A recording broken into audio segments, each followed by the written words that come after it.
என்னதான் நம்ம வந்து வருஷம் வருஷம் கந்தசஷ்டி விரதம் இருந்தாலும் இருக்கிற நமக்கு நிறைய டவுட் வந்து இருக்குதுங்க, நிறைய கேள்வி இருக்கும். அதே மாதிரி புதுசா கந்தசஷ்டி விரதம் இருக்கிறவங்களுக்கும் நிறைய கேள்விகள் அப்படிங்கிறது இருக்கும். குழந்தை விரதத்துக்காக மட்டும் இல்லாம வாழ்க்கையில எப்படிப்பட்ட தீராத பிரச்சனை, நமக்கு இருக்கக்கூடிய நோய், தாங்க முடியாத துன்பம், இதுல இருந்து விடுபடணும்னு நினைக்கிறவங்க யாரா இருந்தாலுமே இந்த விரதத்தை வந்து கடைபிடிக்கலாங்க.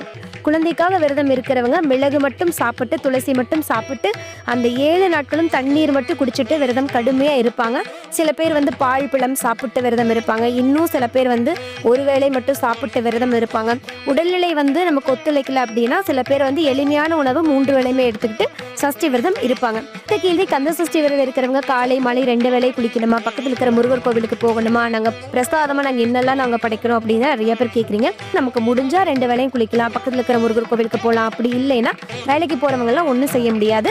நீங்கள் காலையில் எப்பவும் போல் வீட்டில் பூஜை பண்ணிட்டு சாமி கும்பிட்டு போவீங்களா, அதே மாதிரி சாமி கும்பிட்டு முருகர் படத்துக்கு